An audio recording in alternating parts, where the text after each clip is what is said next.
जय श्री कृष्णा दोस्तों, मैं हूं नरेंद्र अग्रवाल और आप देख रहे हैं नरेंद्र अग्रवाल यूट्यूब चैनल।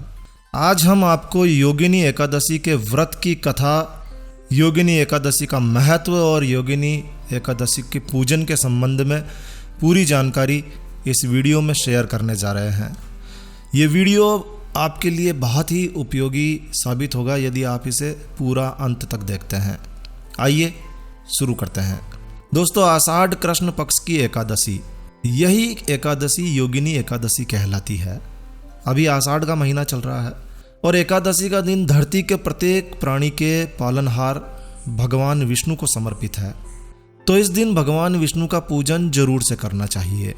हम धरतीवासी भगवान विष्णु के ही अवतारों की ज़्यादा पूजा करते हैं, जैसे कि श्री राम, श्री कृष्ण, जगन्नाथ जी, तिरुपति बालाजी, ये सब भगवान विष्णु के ही रूप हैं। तो योगिनी एकादशी के दिन भगवान विष्णु का पूजन किया जाता है और इस दिन पीपल की पूजा भी की जाती है। इस दिन पीपल का पूजन का बहुत अधिक महत्व माना गया है। तो इस दिन पीपल को जरूर से पूजें, पीपल को जल अर्पित करें। भगवान विष्णु को तुलसी बहुत ही प्रिय है, तो इस दिन तुलसी का पूजन भी जरूर से कीजिए। और दोस्तों, भगवान के भोग में तुलसी के कुछ पत्ते जरूर से रखिए।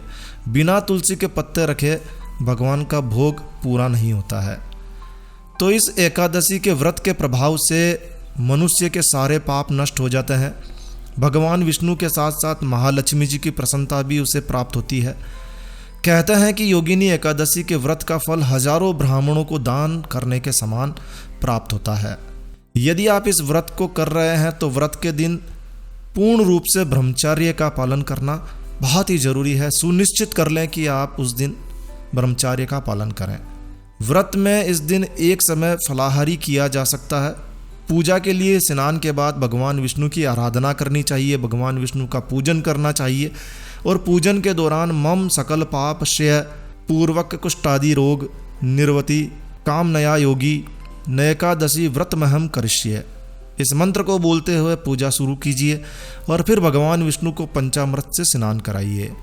अब पंचामृत को अपने घर के सभी सदस्यों के ऊपर छिड़काव कीजिए और इसके बाद में भगवान विष्णु के सहस्त्र नाम का पाठ जरूर से कीजिए। पूजा के बाद योगिनी एकादशी की कहानी जरूर से सुनिए।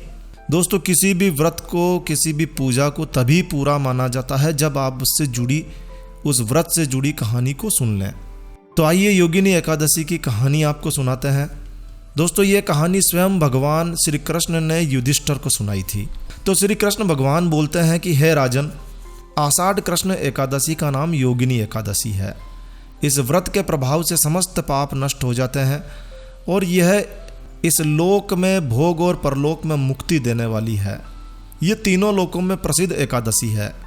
तो श्री कृष्ण भगवान युधिष्ठिर को योगिनी एकादशी के महत्व को समझाने के लिए कथा सुनाते हैं कि सुनो राजन, स्वर्ग धाम की अलकापुरी नामक नगरी में कुबेर नाम का एक राजा रहा करता था। वह बहुत ही शिव भक्त था, बहुत बड़ा शिव भक्त था। रोजाना नियम से वो महादेव शिव का पूजन किया करता था और उस पूजा में हेम नाम का एक माली पूजन के लिए वहां फूल लाया करता था। उस हेम की विशालाक्षी नाम की एक सुंदर स्त्री थी।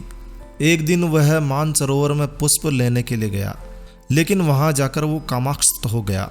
कामाक्षत होकर वह अपनी स्त्री के पास चला गया और स्त्री से हास्य विनोद और रमण करने लगा। इधर राजा हेम की राह देख रहा था। राह देखते देखते दोपहर हो गई मगर हेम नहीं आया। तब अंत में राजा कुबेर ने अपने सेवकों को आज्ञा दी कि तुम लोग जाकर माली के ना आने का कारण पता करो, आखिर आज वो क्यों नहीं आया है।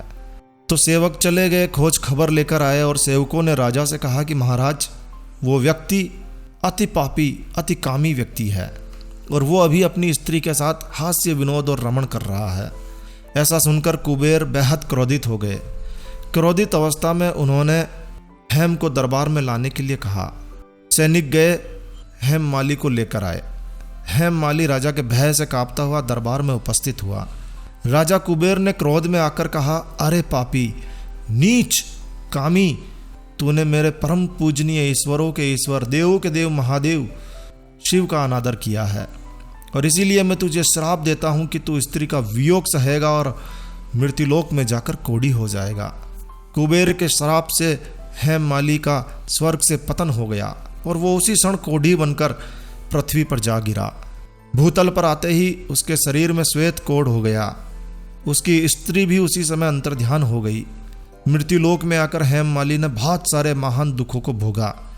वो भयानक जंगलों में कई दिनों तक बिना अन्न जल के भटकता रहा। उसे रात में नींद नहीं आती थी, लेकिन भोलेनाथ शिव की पूजा के प्रभाव से उसको पिछले जन्म की स्मृति का ज्ञान अवश्य था। वो जानता था कि उसे कोढ़ क्यों हुआ है। एक दिन घूमते घूमते हेममाली महान मार्कंडेय ऋषि के आश्रम में पहुंच गया, जो ब्रह्मा जी से भी अधिक वृद्ध थे, जिनका आश्रम ब्रह्मा की सभा के समान लगा करता था। तो हेममाली वहां मार्कंडेय ऋषि के पैरों में जाकर गिर गया। उसकी ये दशा देखकर मार्कंडेय ऋषि बोले, तुमने ऐसा कौन सा पाप किया है जिसके प्रभाव से तुम्हारी ये हालत हो गई है। तब हेममाली ने ऋषि को सारा वृतांत कह सुनाया। ये सुनकर ऋषिवर बोले, निश्चित ही तूने मेरे सम्मुख सत्य वचन कहे हैं, क्योंकि मुझसे कुछ छिपा नहीं है, और इसीलिए तेरे उद्धार के लिए मैं तुम्हें एक व्रत बताता हूँ। यदि तू आषाढ़ मास के कृष्ण पक्ष की योगिनी नामक एकादशी का विधि पूर्वक व्रत करेगा तो तेरे सभी पाप नष्ट हो जाएंगे।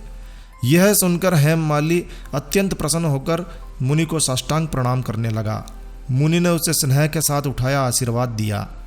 हेममाली ने मुनि के कहे अनुसार विधि पूर्वक योगिनी एकादशी का व्रत किया। इस व्रत के प्रभाव से उसका कोढ़ दूर हो गया और वो पुराने स्वरूप में आकर अपनी स्त्री के साथ सुखपूर्वक रहने लगा। भगवान श्री कृष्ण ने कहा, है राजन, ये योगिनी एकादशी का व्रत 88,000 ब्राह्मणों को भोजन कराने के बराबर फल देता है। इसके प्रभाव से सभी प्रकार के त्वचा संबंधित रोग दूर हो जाते हैं, कोढ़ दूर हो जाता है। इसके व्रत के प्रभाव से समस्त पाप नष्ट हो जाते हैं, और ऐसा व्यक्ति जो इस व्रत को करता है वो अंत में स्वर्ग की प्राप्ति करता है। तो दोस्तों, ये थी योगिनी एकादशी की व्रत की कहानी और महत्व बताने वाली कहानी। चलिए अब आपको बताते हैं वर्ष 2021 में योगिनी एकादशी कब है। तो 5 जुलाई 2021 का दिन सोमवार का दिन है, योगिनी एकादशी का दिन है। 4 जुलाई 2021 की सुबह 7:55 पर एकादशी तिथि प्रारंभ हो जाएगी और 5 जुलाई 2021 की सुबह 10:30 पर एकादशी समाप्त हो जाएगी। तो आपको 5 जुलाई के दिन व्रत करना है। 6 जुलाई की सुबह 5:29 और 8:16 पर आप इस व्रत को खोल सकते हैं, यानी कि 5:29 से 8:16 तक आप इस पीरियड में आप व्रत को खोल सकते हैं। तो 5 बजे तक आपको 5:30 बजे तक 6 जुलाई की 5:30 बजे तक आपको ये व्रत रखना है। 5 जुलाई को 10:30 पर आप इस एकादशी के व्रत को इस 5 जुलाई 2021 की सुबह 10:30 से पहले आप इस व्रत को, इस पूजा को कर सकते हैं। तो दोस्तों, ये थी योगिनी एकादशी व्रत की कहानी, पूजा विधि और महत्व की जानकारी। आशा है ये जानकारी, यह वीडियो आपको अच्छा लगा होगा, यूज़फुल लगा होगा। तो बस इस वीडियो को यहीं विराम देते हैं दोस्तों। यह वीडियो, यह जानकारी आपको अच्छी लगी हो, यूज़फुल लगी हो तो कृपया लाइक के बटन पर ज़रूर क्लिक कीजिए। और यदि आपने हमारा ये चैनल सब्सक्राइब नहीं किया हुआ है तो कृपया चैनल सब्सक्राइब कर लीजिए, क्योंकि इस चैनल पर हम लेकर आते हैं आपके लिए तरह तरह की धार्मिक जानकारियाँ, होम रेमेडीज, होम टिप्स और टेक्निकल नॉलेज। तो सब्सक्राइब करने पर आपको हमारे नए वीडियोस की अपलोड्स लगातार निरंतर मिलती रहेगी। तो अभी सब्सक्राइब के लाल बटन पर क्लिक करके चैनल सब्सक्राइब कर लीजिए। तो एक नया वीडियो, एक नई जानकारी लेकर मैं आपका दोस्त नरेंद्र अग्रवाल फिर मिलूंगा। तब तक के लिए stay healthy, stay happy. Thank you for watching my video. Thanks. जय श्री राम, जय हनुमान।